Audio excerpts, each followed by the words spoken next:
Alors bonjour à toutes et à tous, soyez les bienvenus dans cette nouvelle vidéo. Nous allons voir ensemble aujourd'hui pourquoi il est très important que vous mettiez en place des campagnes de liens sponsorisés, que ce soit avec votre site e-commerce, que ce soit avec vos campagnes Google AdWords. Il est très important de très rapidement réfléchir à cette éventualité. Si je vais vous parler ici d'une expérience personnelle de manière à pouvoir un petit peu comprendre ce qui se cache derrière tout ça et surtout de manière à vous faire comprendre qu'aujourd'hui, si vous n'avez pas encore mis en place ce type de stratégie dans votre business, il est fort dommage de penser que pour le coup, vous allez complètement pouvoir développer votre chiffre d'affaires. Pourquoi ? Tout simplement parce que en mettant en place des campagnes Google AdWords, vous allez attirer un trafic qualifié sur votre site. Et donc là, il y a beaucoup de personnes, je le sais par expérience, qui disent que c'est compliqué d'avoir une rentabilité avec les campagnes Google AdWords. Et pour le coup, là, en fait, j'ai mis en place une campagne. Donc après, je vous le filmerai un peu mieux, mais de manière générale, là, qu'est-ce qui s'est passé? C'était un projet qui était complètement en suspens et un beau jour, de façon naturelle, il n'y a pas que du trafic payant qui vient sur le site, mais il y a eu une première vente il y a un moment, j'avais même pas prêté attention, et c'est à partir de ce jour-là que je me suis dit tiens, je vais quand même faire un test là-dessus et je vais envoyer de la pub au Google AdWords. Et pour le coup, qu'est-ce qui s'est passé? Je mets un petit peu là-dessus de manière à ce qu'on soit un peu plus proche. Et qu'est-ce qui s'est passé? Là, vous voyez, il y a eu à peu près, donc là pour le coup, il y a eu sur cette campagne 1881 clics pour un coût de 1260 € avec 117 conversions. Mais en fait, si vous voulez, ce qu'il y a de fort intéressant, c'est que le montant du panier moyen est élevé et donc pour le coup, il y a une très forte rentabilité avec des taux de conversion qui font un petit peu pâlir d'envie certains, mais pour le coup, en fait, ça a pris du temps. Il y a eu beaucoup d'optimisation à faire et si vous voulez, vous voyez ici, il y a énormément de mots-clés qui ont été utilisés. Vous voyez un petit peu le but d'une campagne. Alors ça, c'est vrai que je ne montre pas trop souvent ce genre de choses, mais le but est bien de mettre en place une campagne qui fonctionne, c'est vraiment d'avoir une forte granularité. La granularité, ça permet quoi? Ça permet de pouvoir isoler ce qui fonctionne de ce qui ne fonctionne pas. Ça prend du temps, certes, mais si vous voulez, maintenant, là, par exemple, il y a une expression où c'est de l'ultra rentabilité parce que là, j'ai un taux de conversion à 35% sur des paiements avec la carte bleue, donc c'est juste énorme. Ici j'ai 6,94, 5,56, 8,15, 6,51, 7,76. Bon, ici c'est moins bon, 3,79, mais quand même, je ne sais pas si vous avez une expérience là-dessus, mais franchement, les taux de conversion sont excellents. Pourquoi? Parce qu'il faut apprendre, et une fois que vous avez appris, il faut affiner. Et c'est comme ça que vous devez fonctionner avec la pub, que ce soit avec les campagnes sponsorisées sur Amazon ou avec Google AdWords. Il faut savoir aussi, donc ça je ne sais pas si je vous en avais déjà parlé, mais il faut comprendre une chose, c'est que vous avez la possibilité aujourd'hui de pouvoir amener du trafic extérieur vers vos listings Amazon ou vers votre site e-commerce traditionnel. Pourquoi faire ça? Tout simplement parce que lorsque vous allez pousser du trafic vers vos offres, vous allez générer des ventes. Et qui dit générer des ventes, si vous êtes notamment sur Amazon, dit que vos listings vont remonter, parce qu'il faut savoir que les deux choses les plus importantes pour faire remonter ces offres, c'est la preuve sociale et forcément le nombre de ventes. Donc pour le coup, vous ratez une part significative de marché si vous ne mettez pas en place cela. Donc je sais qu'il y a vraiment deux écoles, mais aujourd'hui tout se recoupe. Il faut savoir, petite parenthèse, que les marketplaces aujourd'hui, en 2021, mais je dis aujourd'hui, 33% du chiffre d'affaires généré par l'e-commerce sera généré via les marketplaces. Donc à mon sens, il est très important que vous mettiez en place cette stratégie. Mais il y a des gens qui ont commencé par l'e-commerce et qui par la suite vont voir Amazon, ou inversement, commencent par Amazon et font leur e-commerce. Et donc là, il y a deux écoles, référencement naturel, référencement payant. Alors même s'il faut absolument travailler le référencement naturel, et pourquoi je parle de cela? Tout simplement parce qu'il faut savoir qu'avec des campagnes Google AdWords, vous trustez une infime partie du trafic de la première page. Alors j'ai plus les chiffres, je sais plus si c'est 17 ou 30% du trafic est trusté par les liens sponsorisés, c'est-à-dire que même si vous êtes dans la meilleure des positions, vous n'allez pas récupérer tout le trafic. Et il faut savoir, il faut tout vous dire, que la conversion est meilleure avec des résultats naturels. Sauf que aujourd'hui, moi, qu'est-ce que je sais? C'est que, il y a des termes qui sont fort rentables pour ça. Et pour le coup, sans avoir fait d'effort en référencement naturel, donc certes, ça a un coût puisque là, on a dépensé 1260 € pour avoir ces clics. Donc divisé par le nombre de clics, c'est un coût moyen autour des...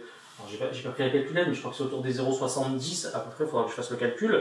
Mais globalement, qu'est-ce qui se passe? On teste, on affine, et pour le coup, c'est comme ça qu'on obtient une rentabilité. Et ça, c'est vraiment une leçon très importante. Il faut savoir que lorsque vous lancez des campagnes, globalement, vous savez que vous allez cibler, mais vous devez ratisser un minimum large pour pouvoir vous dire ça fonctionne, ça fonctionne pas. Et si vous n'avez pas suffisamment de données, eh bien, il sera pour vous très compliqué d'avoir des campagnes rentables dès le départ. Ça peut arriver, mais globalement, vous voyez, là, par exemple, on voit ici, je ne sais pas si on voit bien, mais un pic ici. Alors les clics étaient très chers ici. Là sur cette campagne, c'était à presque 2 euros le clic. Il y a eu 27 clics et en fait ça a donné peanuts, 0. Mais j'ai voulu faire un test et je me suis dit, bah tiens, si ça fonctionne en laisse parce que le panier est assez élevé donc je peux me le permettre. Et si ça fonctionne pas, j'arrête. J'ai laissé tourner pendant quelques jours, ça n'a absolument rien donné. Donc le site a moins de trafic, mais toujours des conversions et ça c'est vraiment une bonne chose. Donc forcément il y a eu des coupures et puis en ce moment je vous cache pas qu'avec l'activité ralentie suite à la crise sanitaire que nous traversons, bon là c'est vraiment un petit peu particulier, mais globalement ce que je veux vous faire comprendre c'est qu'il serait fort dommage pour vous de vous priver de mettre en place des campagnes, que ce soit avec du Google AdWords, Facebook Ads, il faut savoir que vous pouvez faire aussi de la pub sur Instagram.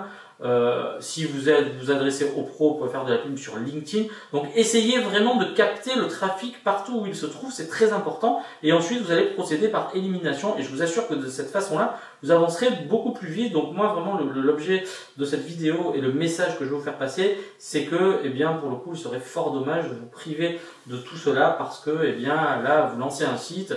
Dans le quart d'heure qui suit, vous pouvez déjà récolter les premiers clics, chose qui n'est pas vraie du tout quand vous faites du référencement naturel, sauf si au préalable, vous avez mis en place des campagnes ou vous avez fait des communiqués de presse qui ont fait que vous avez été cité dans pas mal de magazines, mais ce trafic est éphémère et redescend aussitôt. Je suis bien placé pour le savoir. Je ferai peut-être une formation sur les communiqués de presse parce que ça peut être fort intéressant pour obtenir du trafic pas très cher. Mais pour le coup, globalement, le principal avantage de ça, c'est que tout de suite, vous avez du trafic. Donc, dès le départ, je vous invite vraiment, même si vous avez un tout petit budget, à rajouter cette corde à votre arc. C'est très important. Attention, là, vraiment, la chose qui est très importante, attention, mon conseil, c'est vraiment ne partez jamais sur des requêtes larges parce que la requête large, c'est quoi? C'est quand vous définissez une expression sans l'entourer à minima de guillemets ou de brackets, de crochets. Et là, vous allez cibler le plus largement possible, mais ça va tout prendre en compte, les phrases, les synonymes, les phrases négatives, les mots qui ont aucun rapport. Par exemple, si vous vendez des sacs à dos, tiens, pour le coup, qu'est-ce qui va se passer si vous ciblez en requête large? On va par exemple, vous allez par exemple sortir si vous mettez mal au dos, port de sac. Aucun rapport avec ce que vous voulez. Ou si vous vendez des sacs à dos de sport et que pour le coup une personne va chercher maroquinerie, sac à dos, luxe, vous allez sortir aussi, etc., etc. Donc en fait vous allez payer de façon inutile et vous allez vous dire ah mais en fait je fais des campagnes qui ne sont pas du tout rentables et c'est un problème. Donc pour le coup ne faites surtout pas ça. Au minimum créez des campagnes avec les guillemets, des expressions et idéalement créer des campagnes avec des mots-clés exacts, c'est ceux qui sont entre crochets. Donc là aussi, il y a quand vous créez vos premières campagnes Google AdWords, vous avez des plateformes téléphoniques qui vous contactent et qui vont super bien vous conseiller pour vous faire perdre tout votre argent. Donc faites très attention, prenez un recul là-dessus et écoutez surtout les bonnes personnes là-dedans parce que sinon vous allez perdre très rapidement beaucoup d'argent et vous allez vous décourager, sauf que dans la pratique, moi c'est vrai que ça fait peut-être 15 ans que je suis là-dedans, donc j'ai un bon recul, mais pour le coup c'est vrai que dans la pratique quand on n'est pas habitué on fait un peu n'importe quoi et ce serait dommage. Donc prenez du recul, créez vos petites campagnes, au moins vous les mettez entre guillemets avec des mots-clés ultra ciblés, créez le plus d'annonces possible. Moi en général, par campagne je vais avoir 7 ou 8 annonces par groupe d'annonces, j'en ai à peu près 7 ou 8 à chaque fois pour pouvoir me dire tiens celui-là il performe mieux que celui-là. En fait il faut semer le plus largement possible pour pouvoir après isoler. Vous avez le principe de l'entonnoir, on part le plus large possible, on affine jusqu'à obtenir une rentabilité et c'est comme cela que cela fonctionne. Donc là pour le coup avec ce projet, bon c'est pas non plus un gros projet, mais comme le panier moyen est élevé, il n'y a pas que ces clics là, mais là pour le coup 117 conversions, donc il y a quelques petits bugs au niveau des conversions. Parfois la personne qui actualise la page, la conversion est remontée 2 fois, donc c'est assez rare, mais on va dire que globalement allez, j'arrondis à une centaine de conversions pour 1260 € avec un panier moyen qui est assez élevé. Ce petit projet-là, ça a fait à peu près autour des 20 000 € de chiffre. donc c'est bien.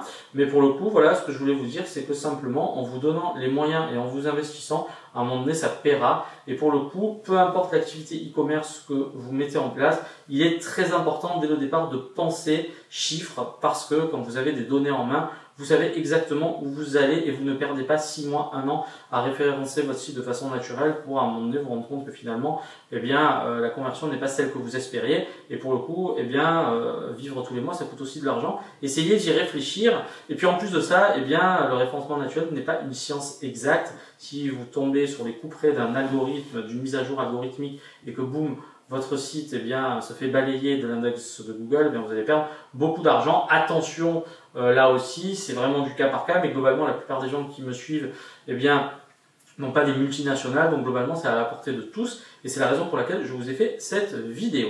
Merci beaucoup pour votre attention, et là, pour le coup, eh bien, j'ai décidé de faire une mini innovation plutôt que de vous donner la citation du jour. Je vais vous donner un tips qui est très important. Ma première des recommandations, c'est vraiment, si vous travaillez sur Internet, apprenez vraiment à maîtriser les tableurs et notamment Excel si vous êtes bien sur PC ou même Mac parce que la suite Office fonctionne aussi sur Mac, ou alors Number si vous êtes sur Mac, ou OpenOffice, ou avec Google Docs, vous avez Spreadsheet qui fonctionne très bien. Et apprenez, vraiment formez-vous à la concaténation. Pourquoi je vous parle de cela? Tout simplement parce que si vous utilisez un site, une plateforme comme Shopify ou PrestaShop ou Magento ou ce que vous aurez envie d'utiliser, eh bien à un moment donné, vous avez la possibilité d'importer vos données en CSV. Pourquoi importer ces données en CSV est utile? Tout simplement parce que le gain de temps est colossal par rapport à la création manuelle de fiches produits et vous pouvez importer, eh bien, 300, 400, 500 fiches en les créant dans un tableur Excel. Dans l'idée, pourquoi la concaténation est importante? Parce que notamment sur Shopify, si vous observez le schéma, vous allez créer une première fiche produit, vous allez l'exporter pour voir comment cela est fait. Et ensuite, eh bien, si vous avez créé vos propres références, on va se dire, allez tiens, maquillage 01, maquillage 02, maquillage 03, tiré pour les yeux, et bien en fait vous allez mettre toutes vos références à côté maquillage, maquillage, maquillage, et vous allez prendre ces deux valeurs et vous allez les coller entre elles grâce à la concaténation. De la même manière, si vous avez des images et que toutes ces images se suivent par numéro, par exemple maquillage-ean.jpg, maquillage-en.jpg, et bien notamment dans Shopify, vous avez la possibilité d'uploader par lot toutes vos images. Et ensuite, qu'est-ce qui va se passer? Dans votre tableur Excel, vous allez mettre toutes vos valeurs EAN. Ensuite, eh bien, vous allez en déduire une fonction qui va concaténer l'URL avec le AN et ça va composer et ça va vous éviter d'aller dans le back-office et de saisir une par une toutes les fiches, envoyer l'image, enregistrer. C'est énormément chronophage, sauf que là, pour saisir 500 fiches, vous allez le faire en 1 heure de temps alors qu'il vous faudrait plusieurs jours si vous le faites de façon manuelle. Donc, intéressez-vous vraiment à cela parce qu'avec les tableurs, on peut faire énormément de choses. Et selon moi, on ne peut s'en passer aujourd'hui en 2020 si l'on veut travailler bien, sur Internet ou si on a une activité. Merci beaucoup pour votre attention et à très bientôt pour une nouvelle vidéo. Tchuss!